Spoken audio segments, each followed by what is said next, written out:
Hey, what's up, everybody? Welcome, man. I am going to do a Led Zeppelin.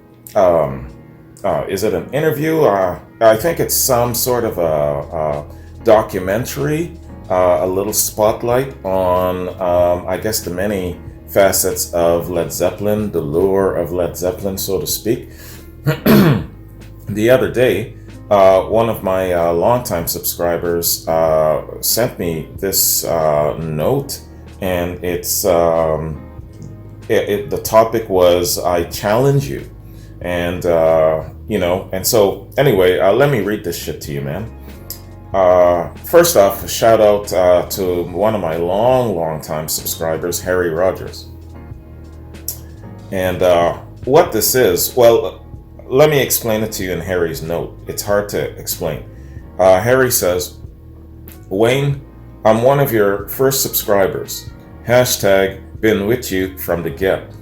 Right on, man. I love that shit. If you've been with me from the get of my channel, you are special. Give me that hashtag. I love that. Thanks for reacting to a number of my recommendations. So, Led Zeppelin is a science to you, huh? Well, dude. You've got to do a reaction to The Curse of Led Zeppelin. If you say you'll look at the good, bad, and ugly of Zepp, this will challenge you. I won't say any more, except that this is for the lazy boy. And your sugarcane rum. You don't have to go political, but let me know what you think. Let's get it, Harry. Okay, Harry. All right, man. Thank you for that. See, when my subscribers and my patrons know me really well, they send me notes like these. This dude has studied me. He comes at me like this in a challenge. He's challenging me, right? And he's also hanging me by the tongue. I've hung myself by the tongue. I've said I'll look at the good, the bad, and the ugly. You know, I've got an open mind where it comes to Led Zeppelin. Yes, they've got talent on loan from gods, but they are fallible. They're not perfect, you know, and I will look at everything, right? So he's got me here. He's got me, by the short and curlies, and he's squeezing. He's challenging me. All right, Harry. So The Curse of Led Zeppelin. And it's a little documentary, so let's check it out, man.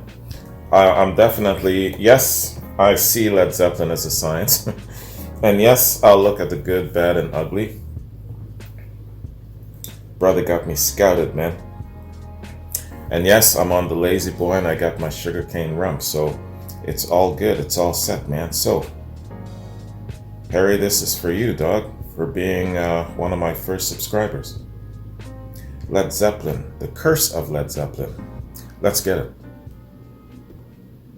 Jimmy Page, the erudite and softly spoken lead guitarist of Led Zeppelin, once told a journalist, "I do not worship the devil, but magic does intrigue me. Magic of all kinds. It wasn't for some years until I understood what it was all about." Page, a native to Hounslow, West London, shook the world of rock and roll unlike any other star before him. Broodingly handsome, witty, and with a quirky and exotic taste, Page was a peacock among pheasants. His circle was the most eccentric of the age of Aquarius. Finger-snapping, hash-smoking, LSD-dropping dandies. Page's circle, however, had a darker side. A side entrenched in mystical Eastern esotericism and ancient magic. Serious shit, guys. The occult. And it's 40 minutes. Jimmy Page's peacocking connected him with many of the legends of rock and roll, from Eric Clapton to the Rolling Stones, both of whom he regularly jammed with as a session guitarist. Page eventually founded Led Zeppelin, the experimental evolution of his former band, the New Yardbirds. Zeppelin, in his own words, came together like magic. First, he found John Paul Jones, the bass guitarist, then Robert Plant, the lead singer, and finally John Bonham, the drummer. An unholy quaternity reflected by their personal symbols, 4 sigils. Admittedly, this was an unusual choice of logo for a band. At the time, sigils were little known outside of esoteric circles. A sigil is a symbol used in magic, often the pictorial signature of a demon or other spirit, today most frequently employed in chaos magic. They can be used for blessings, just as they could be used for curses. Whoa, man. It's speculated that Page's foray into the occult may have had devastating consequences for him and for his bandmates. Over a curious sort of time, bad luck, accidents, sickness, and eventually several deaths would plague the band members and those close to them. This is known as the Curse of Led Zeppelin. For this investigation, we'll take a closer look at the historical facts surrounding these events, and with all due respect for the victims involved, explore the detailed speculations of longtime Zeppelin fans as well as occult researchers. Holy shit. Some say that Jimmy Page sold his soul, the soul of Robert Plant, and the soul of John Bonham to the devil. To understand the curse of Led Zeppelin in its full mystery, we must go back, long before the era of rock and roll, rewinding nearly 6 centuries to the infamous alchemist Johann Georg Faust. Welcome to Occult Mysteries. I thought this was just going to be like a 5-minute thing, man.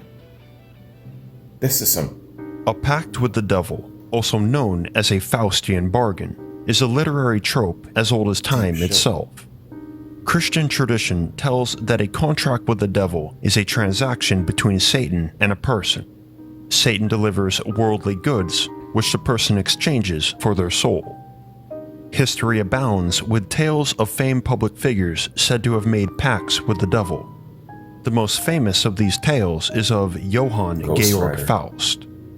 The story of Faust begins with a dissatisfied scholar who has exhausted all means of human study. In exchange for infinite knowledge and a boundless hedonistic lifestyle, he trades his soul. The story opens with Faust alone in his study, preparing a ritual to conjure a spirit. "Therefore myself to magic I give," he says. When the devil, Mephistopheles, is summoned and agrees to serve Faust, the scholar implores, "How must I thy services repay?" To which Mephistopheles responds, "Undersignest merely with a drop of blood," which means, in no uncertain terms, with his soul. Faust accepts. Alas, the deal ends in tragedy. The story is said to have been based upon the real-life German alchemist Johann Georg Faust, who supposedly died in a laboratory explosion after the devil came to collect his soul personally. The devil, or Lucifer, which in Latin means the morning star, was created as the anointed cherub, the most powerful of God's angels. According to the book of Ezekiel, Lucifer had musical instruments built into his very being, stating that, quote, "The workmanship of your timbrels and pipes was prepared for you on the day you were created." And thus, Satan is thought to have been heaven's finest musician. It is because of this that there is an intrinsic, almost natural relationship between the Faustian bargain and music. And many of you may already be aware that deals with the devil are a common trope in nearly every musical genre.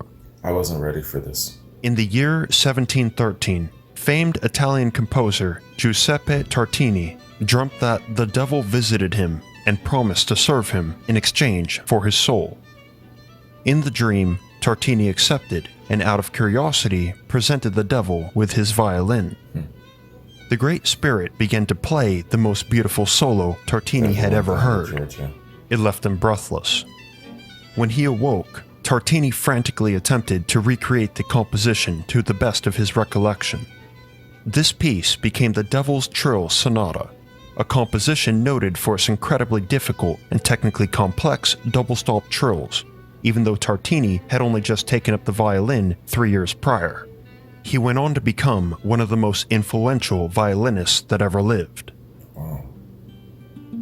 It is often speculated that Stairway to Heaven, Led Zeppelin's most famous song and often regarded as the most popular rock song of all time, was a product of the devil. Besides the well-known theory that the song played backwards is an audible ode to Satan, Robert Plant once said that the song came to him in a dream. And we must wonder, was it one similar to Tartini's? Dreams aside, we must now fast forward 2 centuries to the genre of music more notorious for Faustian bargains than any other, the blues. I gotta show this shit to my pops.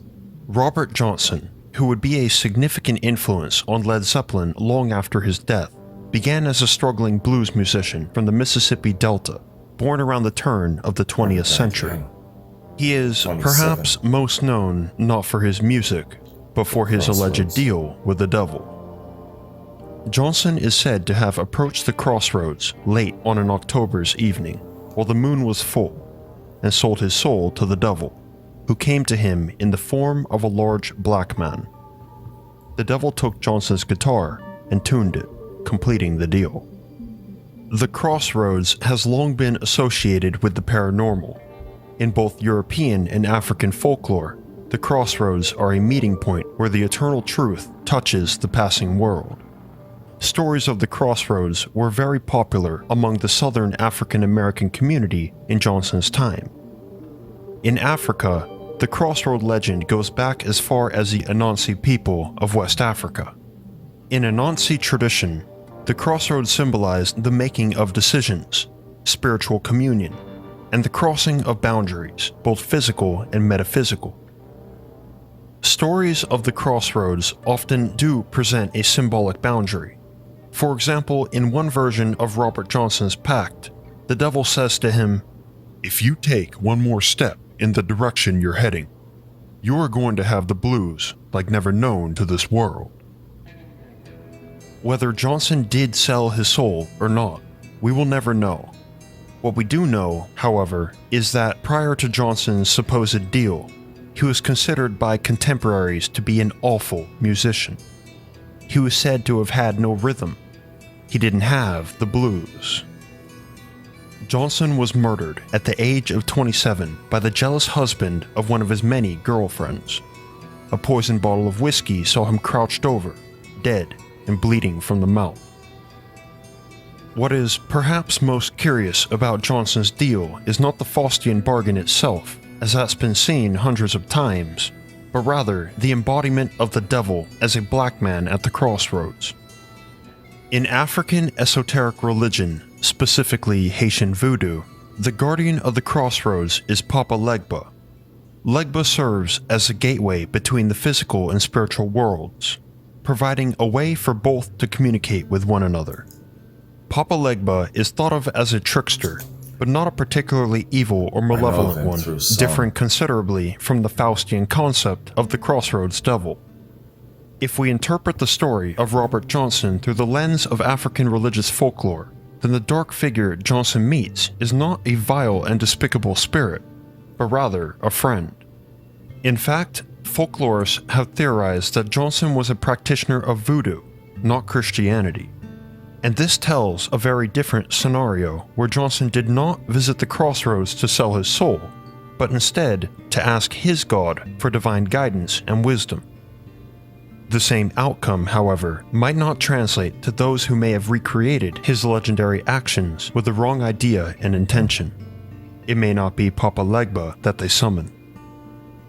Whatever Johnson did on that fateful night, he lived and died a legend and inspired countless musicians after him, the members of Led Zeppelin included. We know for a fact that at least 2 of the band's songs were directly influenced by and arguably taken from Robert Johnson, specifically the Lemon Song and Trampled Underfoot. And in 1969, they covered his song Traveling Riverside Blues. That song, when I first... Rock and roll music, as we know it today, emerged from the blues. Bands like the Rolling Stones were inspired by musicians such as Howlin' Wolf, Muddy Waters, and Robert Johnson. The Rolling Stones began playing blues music fused with rock and roll in England. The Stones would later cite Muddy Waters as their main source of inspiration. Waters' song, Rolling Stone, was where they got their name. Another artist who drew great inspiration from the blues was Jimi Hendrix. Hendrix claimed that Muddy Waters was the first guitarist he had ever heard, and that Waters' performance blew him away. His rock and roll attitude and onstage persona he borrowed from Chuck Berry. Hendrix's blues roots gave way to a successful, albeit tragically short, career as a psychedelic rocker, until his sudden death at 27. Artists like the Beatles, Cream, the Yardbirds, and the New Yardbirds, which would later become Led Zeppelin, were also inspired by the blues. In 1998, Jimmy Page and Robert Plant even journeyed to the Mississippi Delta to pay tribute at the tombstones of dead bluesmen. The supernatural has been with the blues for as long as the blues have been the blues. References to the devil are made in countless blues albums and singles. It is no surprise then that impressionable young British men, inspired by the great bluesmen of their generation, would also become interested in the supernatural. The birthplace of the blues is commonly thought to be Mississippi. To this day, you'll find large African American communities there who still hold their African roots close to their chests. It is from within these communities that we find the source of the supernatural elements of the blues. Many of the people there, while now largely Christian, were originally practitioners of voodoo, and much of their spirituality spilt over into the music that they wrote and produced. The supernatural influences on blues music fed into early rock and roll. As rock was becoming popular in England, there was a countercultural revolution taking place. The youth were growing out their hair, turning away from authority, and embracing freedom. Jimmy Page was one of these long-haired British teenagers, shunning societal norms. The occult, for many young people at that time, including Page, was the polar opposite to the traditional Christianity that pervaded all sectors of British society. While the blues profoundly influenced Page and his generation's interest in the occult, there, of course, were other sources of inspiration. Aleister Crowley is a controversial figure, to say the least. He's also incredibly misunderstood. Many claim Crowley was a Satanist, though that suggests little understanding of the occult. Crowley was a magician, but not a devil worshipper, at least in the conventional sense. However, Crowley's magic was far from the play magic of David Blaine. His interests were not in illusions, but in unlocking dimensions, conversing with angels, and summoning demons. Crowley was a former member of the Golden Dawn Society, a group founded by Samuel Little McGregor Mathers toward the turn of the 20th century. The society was a secret one, akin to the Freemasons. The group claimed to have access to secret magical Egyptian knowledge. The Golden Dawn's intentions were not evil. In fact, the society wanted humanity to rise to higher levels of consciousness and awareness. They wanted the world to wake up. One member of the Golden Dawn was famed Irish poet William Butler Yeats. Another was Sir Arthur Conan Doyle, a medical doctor and author of Sherlock Holmes. Crowley was supposedly responsible for tearing the group apart through bitter infighting. Many of the Golden Dawn's leadership considered Crowley's form of magic to be self-centered and selfish, a sentiment he would later embrace with his "do what thou wilt" credo. After the Golden Dawn split, Crowley founded his own secret society, Ordo Templi Orientis, also known as OTO. The organization's religious headquarters was in Cefalu, Sicily. Crowley's life was spent in orgies and the consumption of copious amounts of drugs. Regardless, he never abandoned his commitment to esoteric magic and continued to mystify and allure his followers long after his death. In fact, he is said to have been the inspiration for L. Ron Hubbard's Scientology. Crowley was a well-cultured, educated, and clever man. He was also selfish, domineering, and cruel. It was his cruelty that, in the end, pushed people away from him. By the time of his death, Crowley had only a few followers. He died in a boarding house in Hastings, England. His last words, according to a friend, were, "Sometimes I hate myself." It was not Crowley's life that was particularly remarkable to the teenagers of the 1960s, with whom he became an icon, but rather his "do what thou wilt" credo. Musicians, beatniks, and rebels began to live according to this phrase.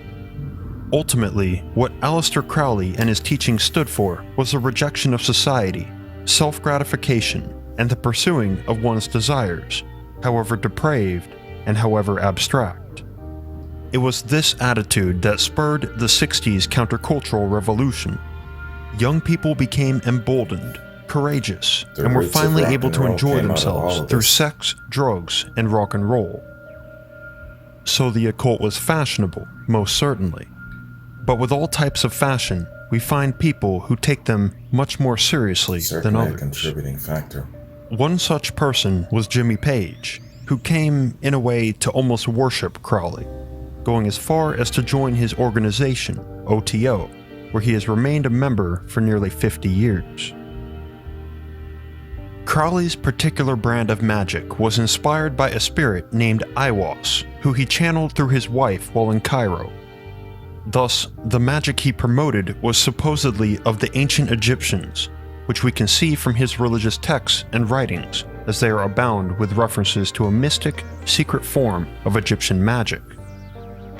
This too was something embraced by Jimmy Page. In the Victoria and Albert Museum in London, one of Page's stage outfits is displayed. On it, we see the Eye of Horus enveloped in a pyramid. What is, for one person, a passing breeze, is, for another, a tornado that consumes every part of them. For Jimmy Page, it appears that he was of the latter persuasion. Page's life has been shrouded in mystery.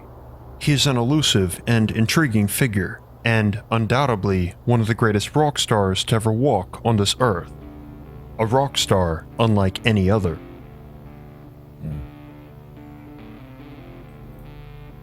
Jimmy Page was born to James and Patricia Page in West London on the 9th of January, 1944.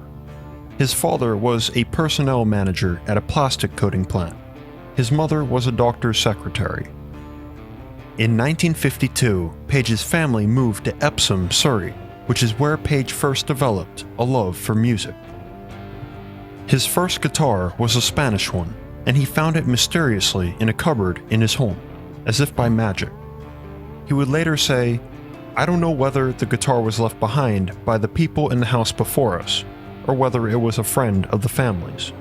Nobody seemed to know why it was there." Jimmy Page, to his credit, was largely self-taught. He attended very few guitar classes and mastered the instrument on his own. In 1957, he appeared on BBC One with a guitar he had bought with his savings.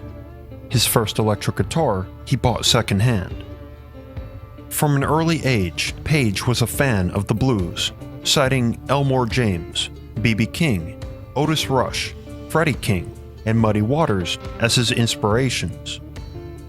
Page's interest in the occult also began young. As a schoolboy of 15, he read Aleister Crowley's Magic in Theory and Practice. After coming across the book, he would later be quoted as saying, "Yes, that's it. My thing. I've found it."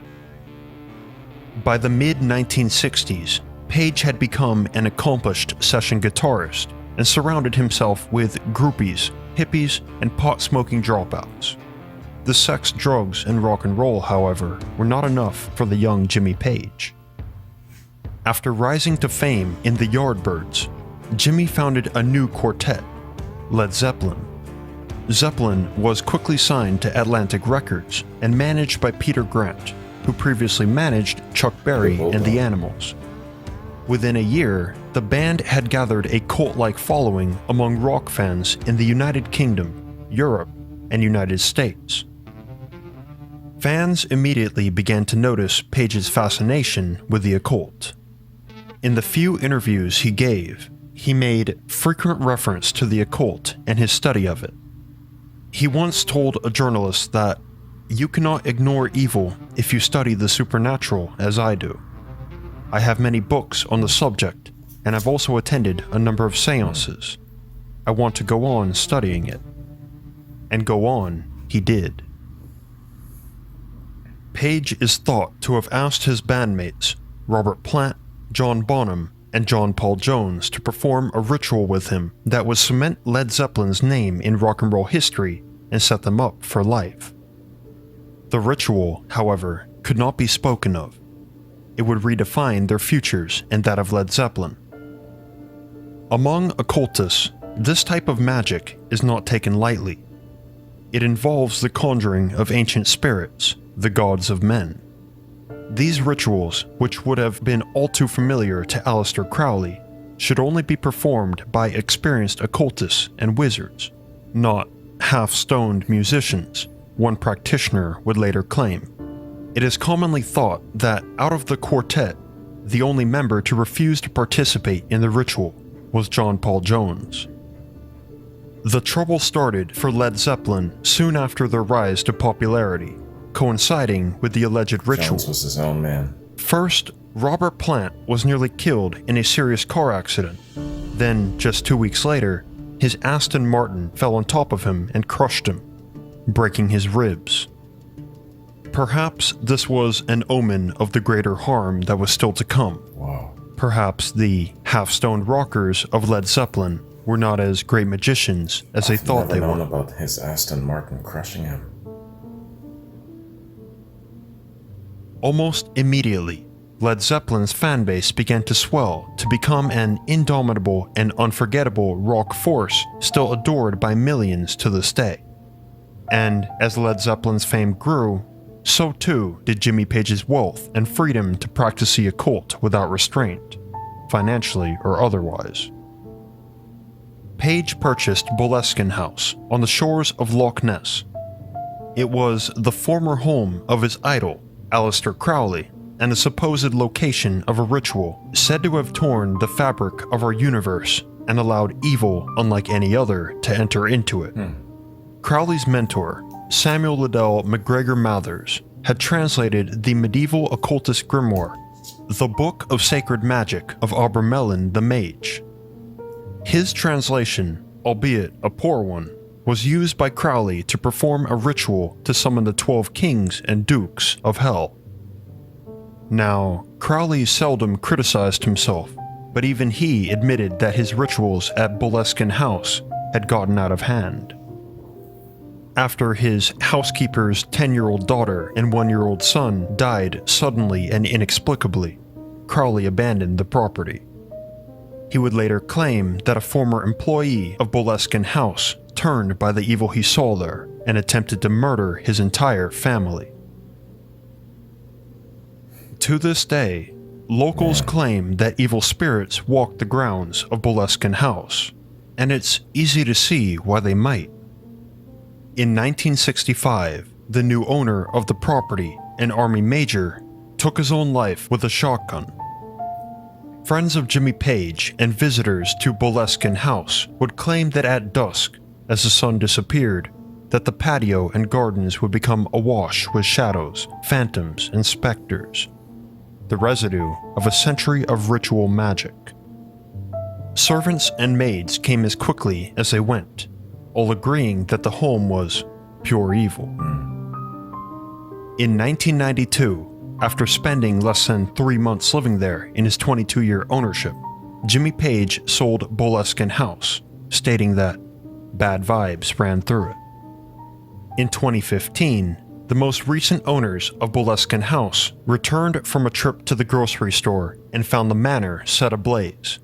The property was empty at the time the fire started, and no explanation has ever been offered in its wake. The evil of Boleskine House did not begin with Aleister Crowley, however. The earliest mention of death on the property is from the 10th century.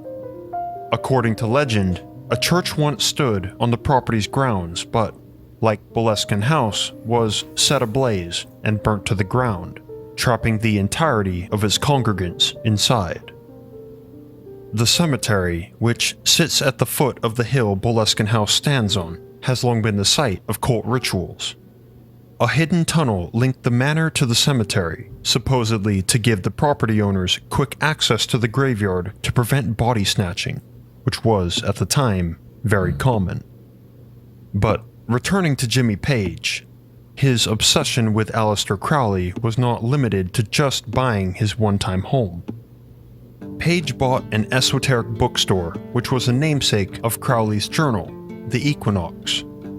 Around the corner, Page purchased the infamous Tower House, a building long associated with paranormal activity. One of his girlfriends, Pamela DeBar, claimed that Page had her travel to San Francisco and Los Angeles to search for Crowley's lost artifacts. There, she was able to locate a number of manuscripts, pieces of magical apparatus, and Crowley's ritual robes. Page, of course, had his own robes.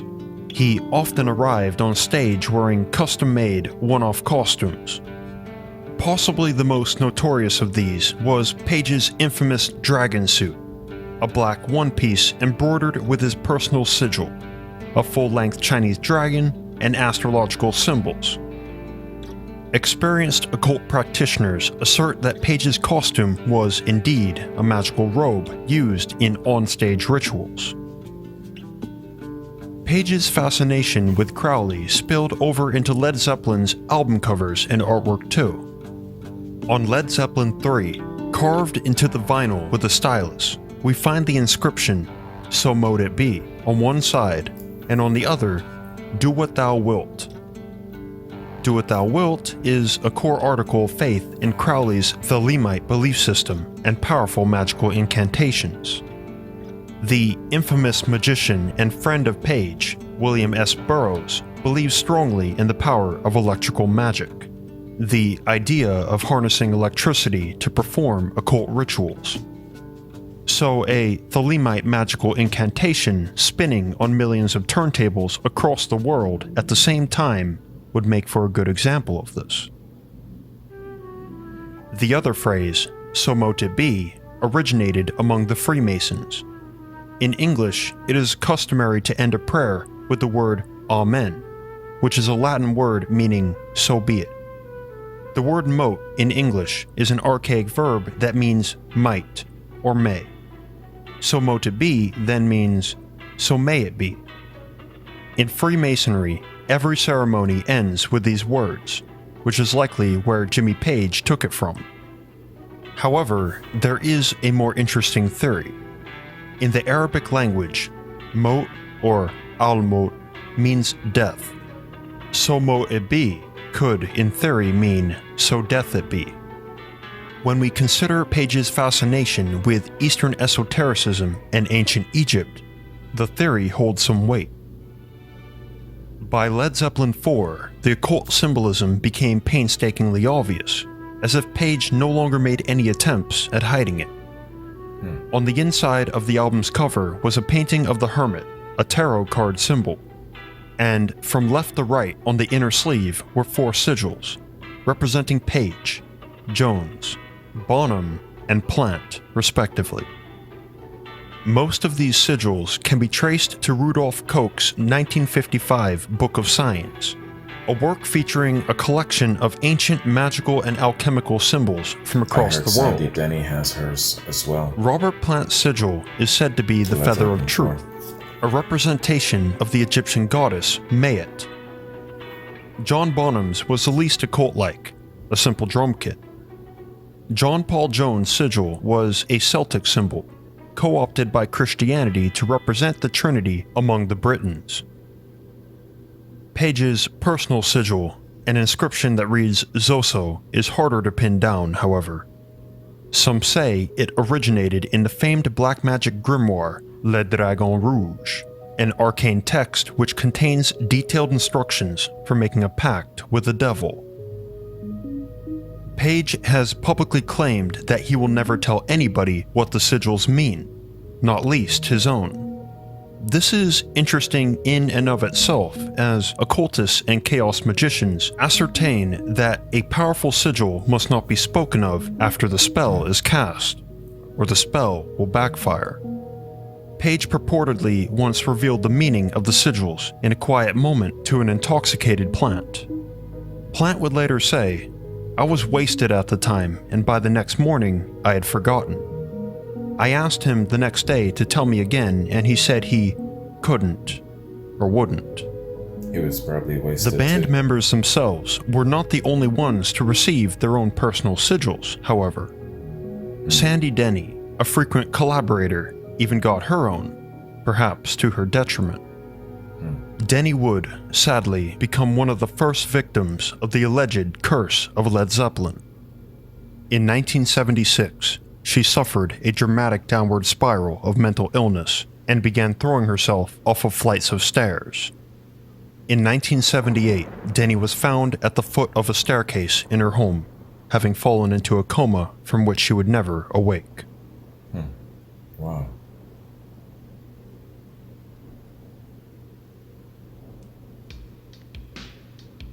The underground filmmaker, drug taker, and freak, Kenneth Anger, first met Jimmy Page at an auction for some of Aleister Crowley's collectibles.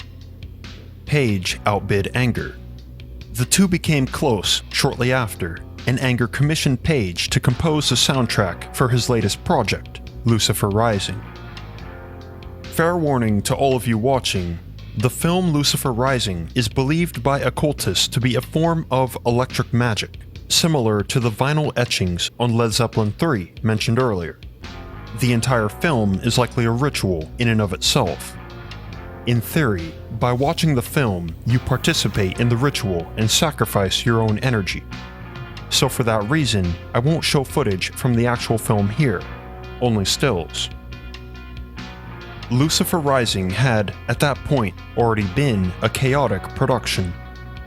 The film's 7-year development had already gone awry after its lead actor, Bobby Beausoleil, a member of the Manson family, had abruptly quit.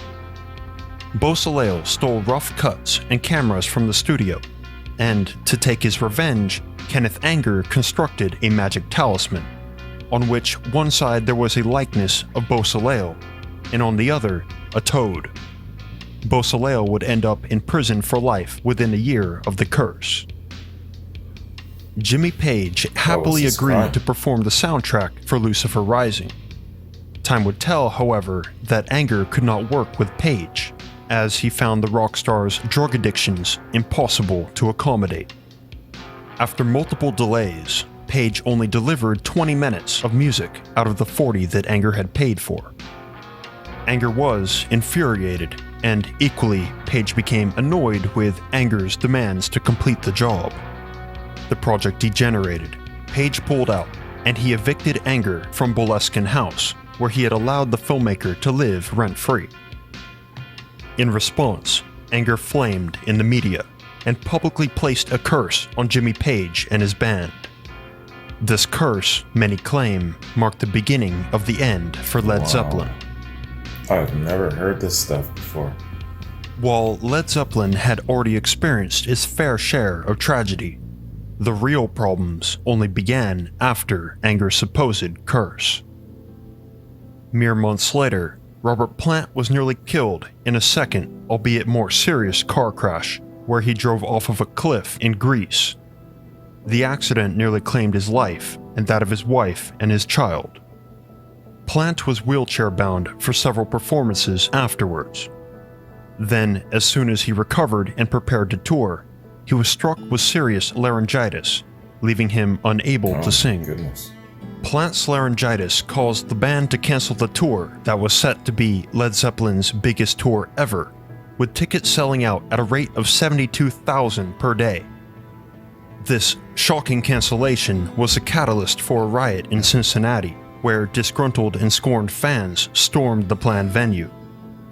Oddly, the scene of the Cincinnati riot would later become the scene of 11 deaths after The Who's notorious trampling incident just 2 years later. When the tour eventually kicked off an entire month late, there were major problems backstage. A promoter staff assaulted the band manager Peter Grant's 11-year-old son for taking a dressing room sign. John Bonham saw this and kicked the man away from the child. Later, he informed Grant and 2 of the band's road crew of what happened, and they attacked the man in retaliation. All 4 of them were arrested on serious assault. In fact, they nearly found themselves sentenced to prison. Wow. Only a short while after, Robert Plant received a phone call from his wife informing him that their 5-year-old son, Karik, had suddenly fallen ill. 2 hours later, she called back. Karik had died, and the band immediately canceled the remainder of the tour. This absolute tragedy spiraled Plant and the rest of the band into their darkest days. Plant withdrew from the public eye completely and returned to his family and farm in the West Midlands of England. While all of these events were taking place, Jimmy Page was battling an intense heroin and cocaine addiction that saw him comatose from drugs on an almost daily basis. Should have killed him. Meanwhile, John Bonham was becoming a volatile alcoholic and grew more unpredictable by the day. The events surrounding Bonham would unfortunately prove to be the undoing of Led Zeppelin. In 1980, after a day of extremely heavy drinking, he was sent home from a band rehearsal to Page's Windsor home. A friend tucked him into bed, assuming that he would sleep it off. He died in his sleep. After Bonham died, Led Zeppelin was over. They released a statement. "We want it to be known that the loss of our dear friend and the deep respect we have for his family, together with the feeling of undivided harmony that we and our manager feel, have led us to decide that we can't continue as we were." Rather than replace their drummer and their friend, Led Zeppelin chose to disband and would never release new music again. The curse of Led Zeppelin is tragic, though no less compelling than the many mysteries that shroud the history of rock and roll. One aspect of the curse that critics often pick up on is that Jimmy Page, the alleged figurehead of the ritual and the person who was the recipient of Anger's supposed curse, escaped relatively unharmed. A counter to that, and one that is often overlooked, is that Page, though alive and well, has not been able to write a popular song or achieve commercial success in nearly 40 years. It's almost as if the magic just one day stopped. What do you make of the events surrounding Led Zeppelin? Yeah, it takes all four. Do you believe Jimmy Page made a pact with the devil? Or did Kenneth Anger seal their fate? Leave your speculations in the comments below. Anger once said on the subject of the curse that they had so many servants, yet they would never offer me a cup of tea or a sandwich, which is such a mistake on their part, because I put the curse of King Midas on them. If you're greedy and just amass gold, you'll get an illness. So I did turn her and Jimmy Page into statues of gold because they've both lost their minds. He can't write songs anymore. I'm Mr. Mythos. Thank you for watching.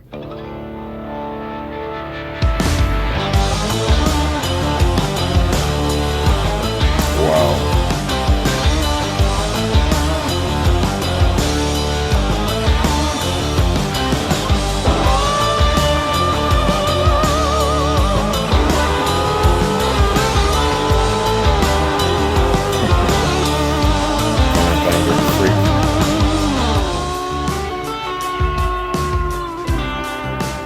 I'd like to give a special shout out to my patrons: Joshua Bowden, E.C. Haver, Regen Thoughts, Capricorn Studios, Late for Tea, Mad Mouse, Michael Harris, Noah Lesham, Preston, Problem Goblin, Succubus GF, and High Black Desert. Okay, man. Holy hell.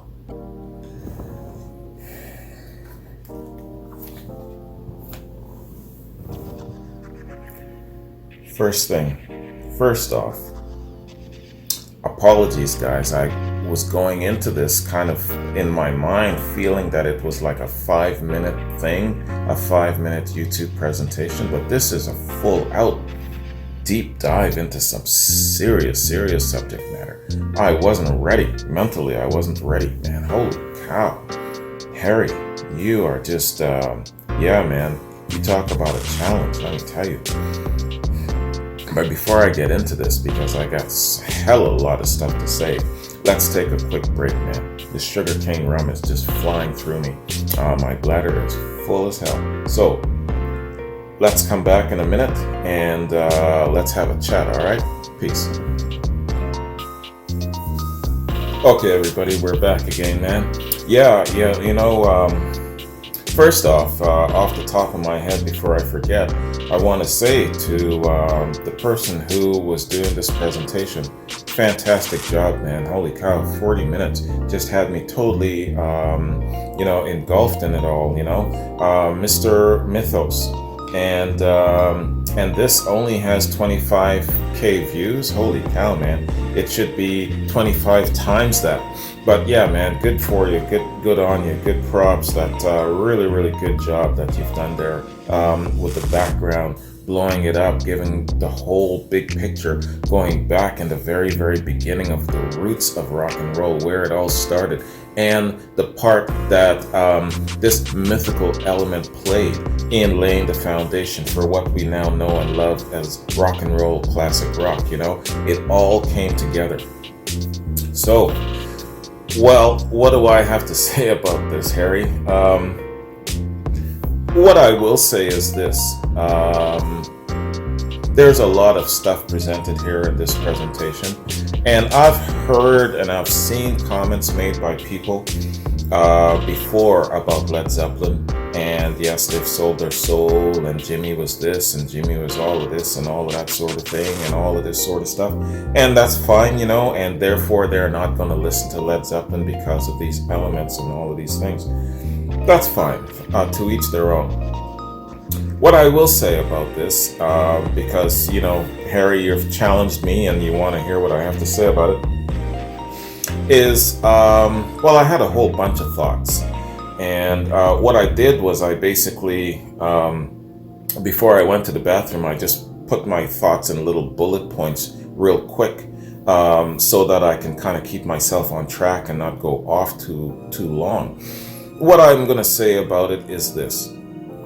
I do believe that there is, of course, the spiritual realm. I do believe that the spiritual realm exists, and in all of that, the spiritual realm includes, angels, demons, and God himself.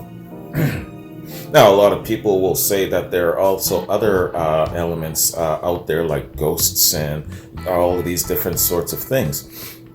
But for Wayne, coming from my point of view and with my upbringing, I was brought up in a Christian environment, and right up until I was in my teens, I was voluntold to go to church. I didn't have a choice.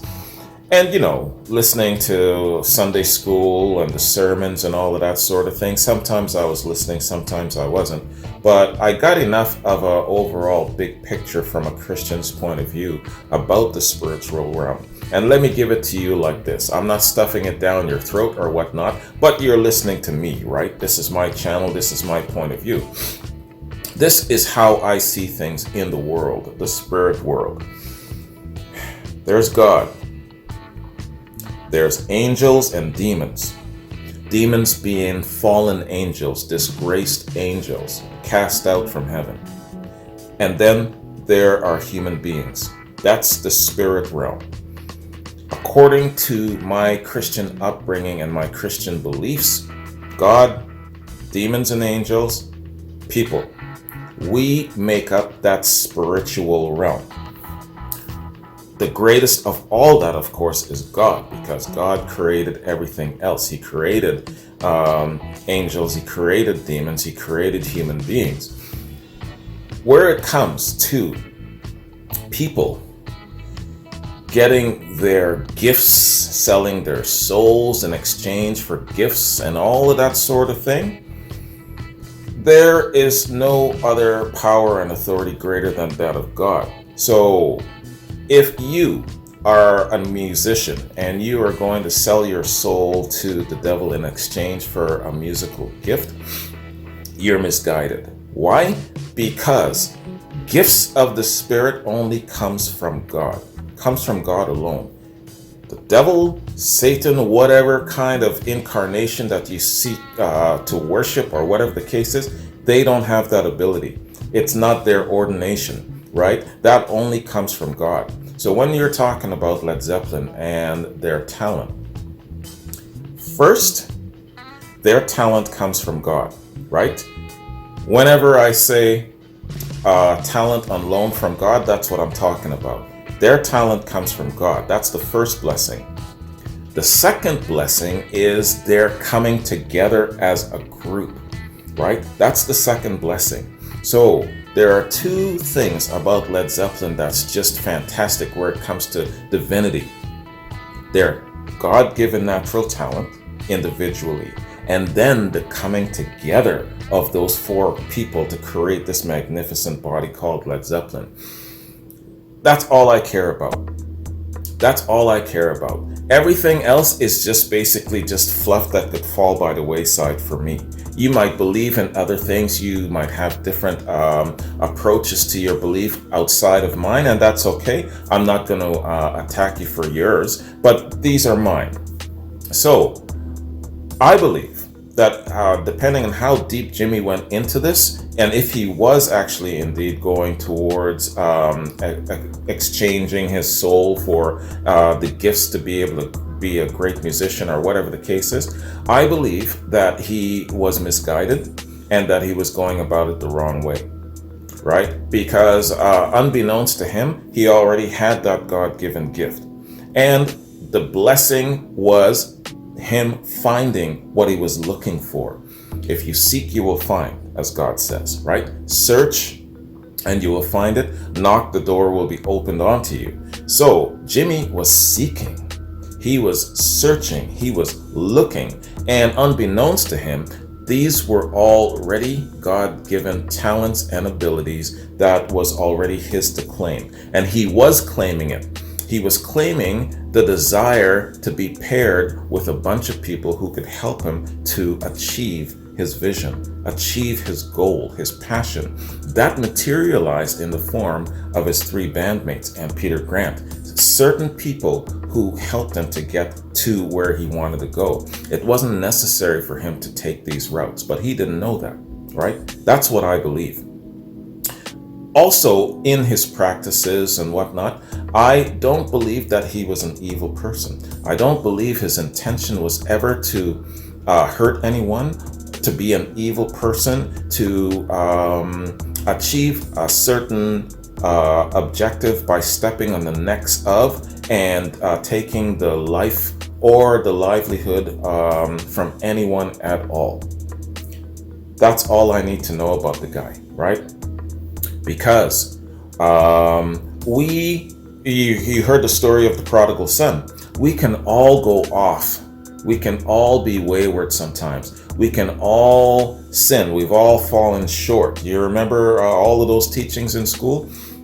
In Sunday school, we've all fallen short. So I will never judge the guy for what he did when he was younger, while he was going through the process of seeking. This was just one of those things that he was going through the process of seeking. He might still have certain beliefs to this day, and that's fine. But I'm talking about back in the day when he was young and he was really active in it. I believe that he was just going through a process of seeking.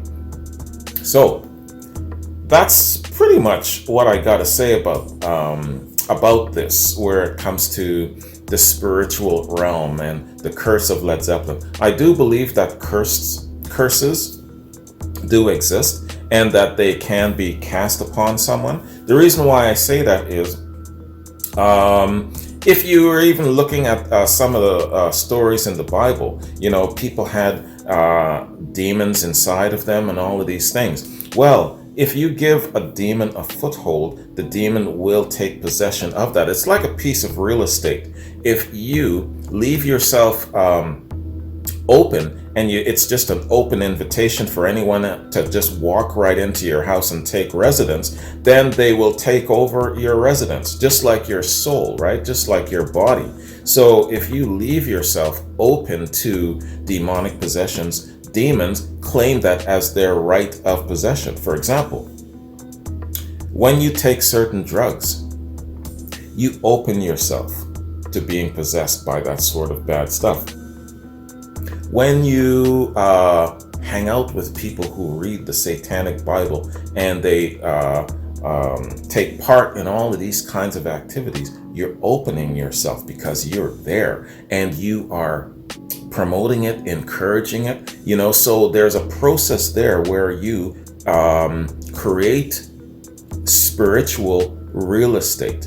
And in a case like that, you're opening yourself to the realm of lower forces, not godly forces, lower forces. The way angels deal with human beings is that they're doing the will of God.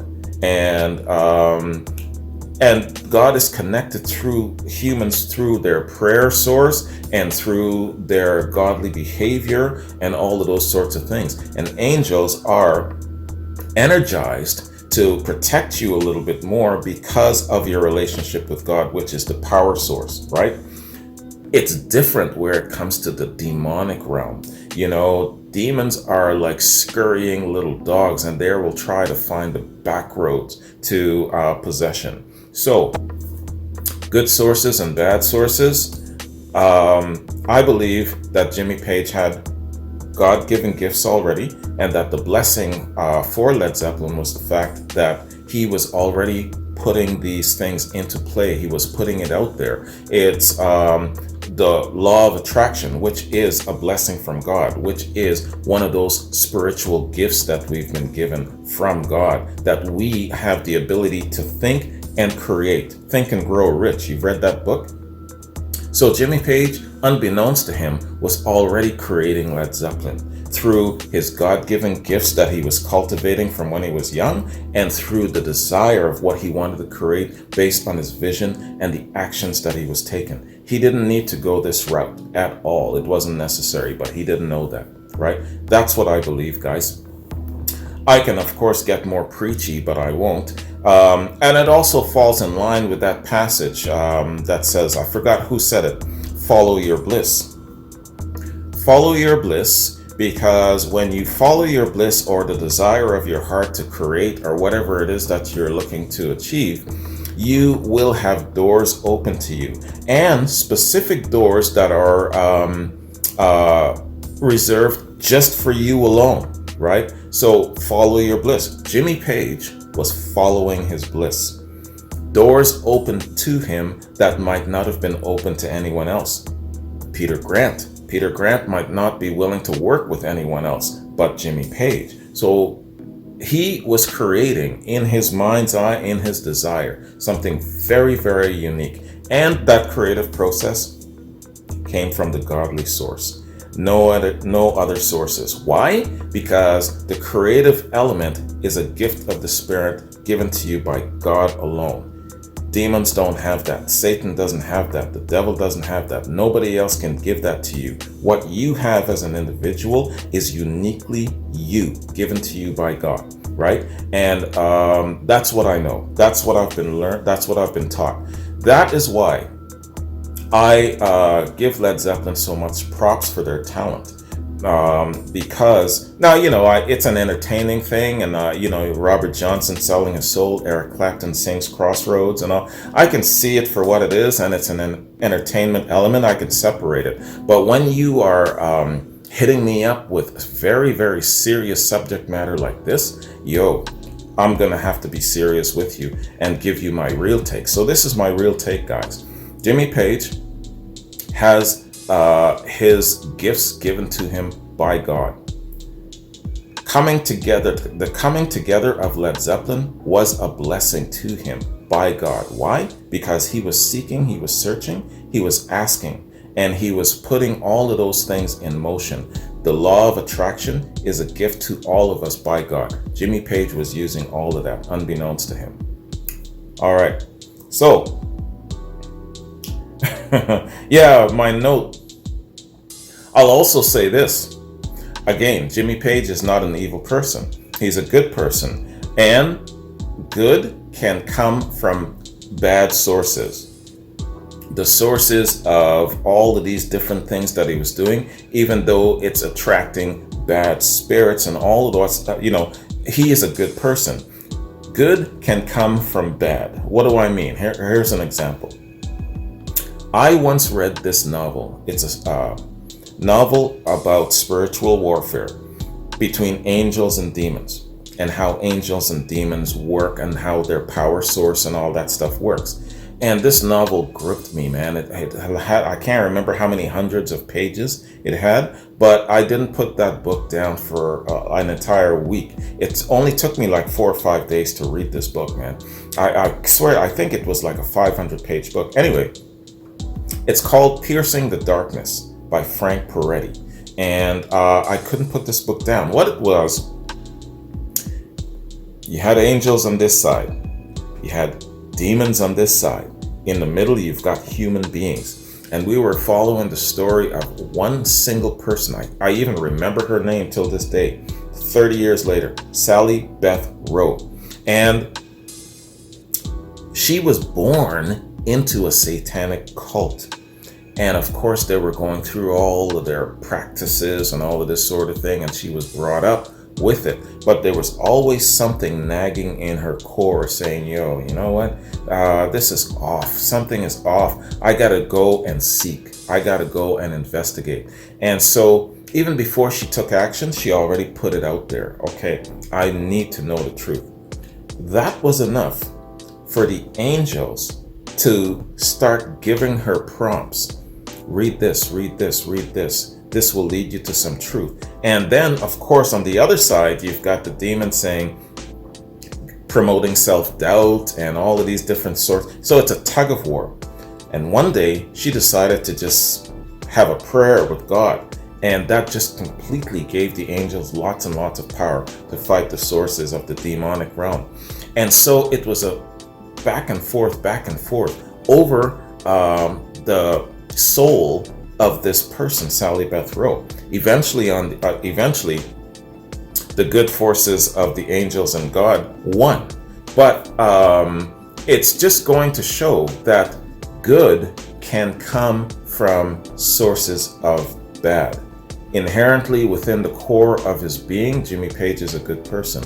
He might have been tapping into sources that are just not very good, but he, to his core, is a good person. And being a human being, we automatically have these gifts given to us by God, where he was using these gifts of creating. He was using these gifts of seeking and creating using the law of attraction, the law of compensation, the law of returns, all of these different laws put in place. Just like when God created the heaven and the earth, it wasn't just a physical element that he created, he also created the laws of the spiritual, right? And so this is what Jimmy Page is really tapped into. So that haunting effect, all of these different things that you hear about Led Zeppelin, the musicianship, the sound that they create, those are gifts, right? Given to them on loan by God, right?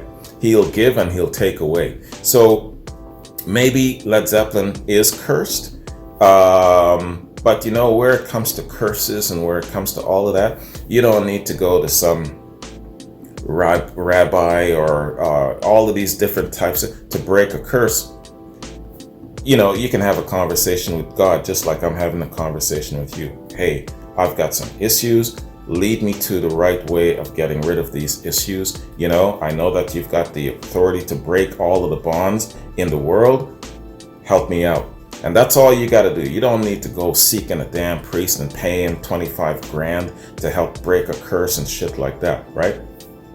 If you have anybody who comes into your life and say for 25 whatever, or for any source of money, I will help free you from all your, that's a false prophet. Check yourself out, right? That stuff should come free.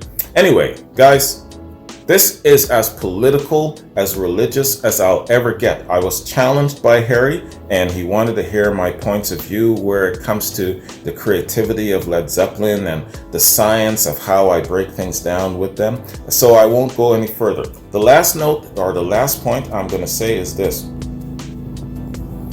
When I first started my channel, and I started getting into my Led Zeppelin reactions, I did 2 reactions. One was the first ever reaction for Led Zeppelin I did, Since I've Been Loving You. It's got the biggest amount of likes and views.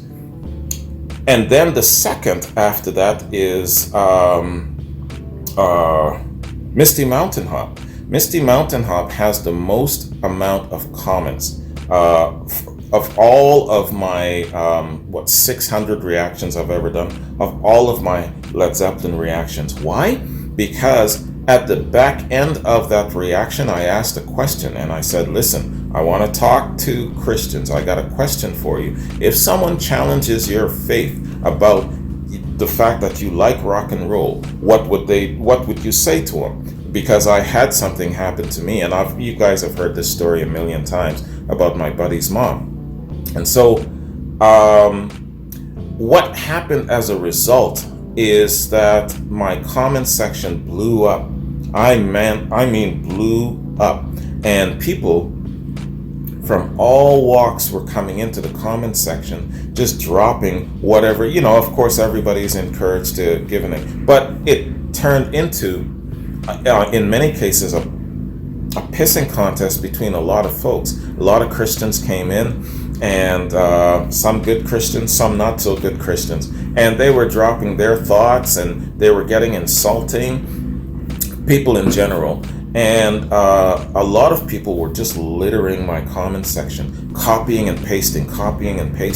And it got to the point where it was ridiculous. So I warned people to keep their comments civil and make sure that you don't litter the comment section with copying and pasting. It got to the point, it's so out of hand that I warned a few people a few times, had to block them, right? Not everybody, but now I'm going to say this again with a warning. This is one of those areas of conversation that can be very, very, very highly contested. So yeah, keep your comments respectable and civil. Don't call each other names. Don't insult each other's moms. Don't accuse somebody of being a demon worshiper and all kinds of stuff like that. Don't do that shit. Keep it civil. And on top of that, don't litter my comment section either. Don't write these 20 paragraph notes, 1 or 2 paragraphs at the very, very most. And don't copy and paste all over my comment section. I'm going to be watching. If that happens, I'm going to warn you, and then I'm going to block you. But consider this your warning, okay? So I just wanted to let you guys know that.